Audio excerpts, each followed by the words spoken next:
তো আজকে 4-12-24 পড়ালাম হচ্ছে হাইপার ক্যালসিয়ামিয়া, হচ্ছে ম্যাগনেসিয়ামের নরমাল ভ্যালু, হাইপোম্যাগনেসিয়াম। তো হচ্ছে হাইপার ক্যালসিয়ামিয়া হচ্ছে যে সিরাম ক্যালসিয়াম লেভেল যখন হচ্ছে 10 mg পার ডিএলে তখন বেশি হয়, তখন আমরা হাইপার ক্যালসিয়ামিয়া বলি। এর কজেসগুলো কী কী হতে পারে? Increase calcium absorption, excessive oral intake of vitamin D, excessive oral intake of calcium, decrease calcium excretion, increase bone reabsorption, parathyroid carcinoma, hyperthyroidism, renal failure, trauma, over treated of hypocalcaemia. যেটা হচ্ছে sign সিমটমগুলো কী কী হতে পারে?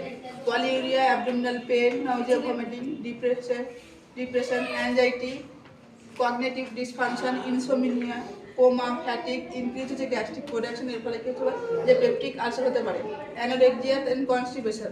এখানে যেমন একটা সাইন সিমটম বললাম, সেটা হচ্ছে over treated of hypocalcaemia. Over treated of hypocalcium means হচ্ছে যখন হচ্ছে ক্যালসিয়ামের পরিমাণ কমে যায় তখন আমরা কি বলি? হাইপোক্যালসিয়ামের বলি। তো হাইপোক্যালসিয়ামের সময় যখন আমরা ট্রিটমেন্ট করি তখন হচ্ছে ক্যালসিয়ামের সাপ্লিমেন্ট দিই, সেই পরিমাণটা বেশি হয়ে গেলে কি হয়? সেটা আবার হচ্ছে যে হাইপার ক্যালসিয়ামিয়া করে।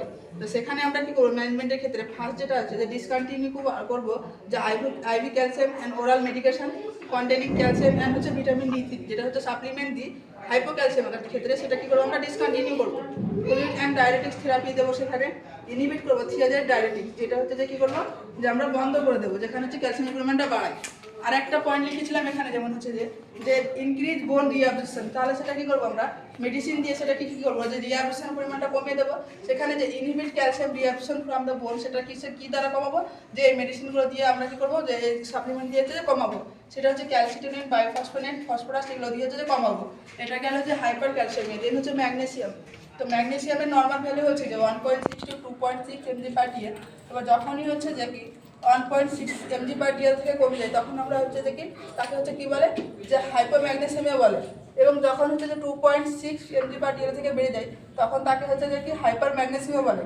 তো এক্ষেত্রে আমরা যেটা করেছি সেটা হচ্ছে যে হাইপোম্যাগনেসিয়ামিয়া। তো হাইপোম্যাগনেসিয়ামিয়া বলে দিলাম যে সিরাম ক্যালসিয়াম লেভেলটা কি বলবো? যখন হচ্ছে 1.6 mg পার ডিএল থেকে কমে যাচ্ছে তখন আমরা বলছি। এর কজেসগুলো কী কী হতে পারে, কী কী কারণে হতে পারে? সেগুলো হচ্ছে যে vomiting, diarrhoea, malabsorption syndrome, prolong GI suctioning, hyperglycaemia, এর ক্ষেত্রে কি হতে পারে? যে হচ্ছে যে সাইন সিনড্রোমগুলো আছে, সাইন সিনড্রোমগুলোর ক্ষেত্রে কী হচ্ছে যে ট্যাকিকার্ডিয়া, হাইপারটেনশন হচ্ছে, ডোমেস্টিক সাইন, টিটানি হচ্ছে, ট্রানজিশন সাইন, এগুলো হচ্ছে কী করে? পেশেন্টের সাইন সিনড্রোম দেখা যায়। এখানে আমরা যে ট্রিটমেন্টটা করবো সেটা হচ্ছে ম্যাগনেসিয়াম আমরা সাপ্লিমেন্ট দেবো। ম্যাগনেসিয়াম হচ্ছে আইএম রুটে দেবো। আইএম রুটে দিলে হচ্ছে কী করে? যে পেশেন্টের হচ্ছে কজেস হচ্ছে পেইন হয় এবং হচ্ছে টিস্যু ড্যামেজ করে। যেটা হচ্ছে ওরাল রুটে আমরা কী করবো? যে ক্যালসিয়াম ম্যাগনেসিয়াম দেবো। ওরাল রুটে দিলে কী করবে? যে কজ হচ্ছে যে ডায়রিয়া করবে পেশেন্টকে। পেশেন্ট ডায়রিয়া করলে কী হবে? ম্যাগনেসিয়ামের পরিমাণটা লস হবে। এক্ষেত্রে কী হবে? যে ম্যাগনেসিয়াম দেন হচ্ছে যে কী হচ্ছে, তাহলে আমরা কি করছি? যে আইএম আর ওরালটা এই দুটো দিচ্ছি না, তাহলে কি করছি? আমরা আইভি রুটে কি করছি? ম্যাগনেসিয়াম সালফেটটা দিচ্ছি। ঠিক আছে, আজকে এই পর্যন্ত।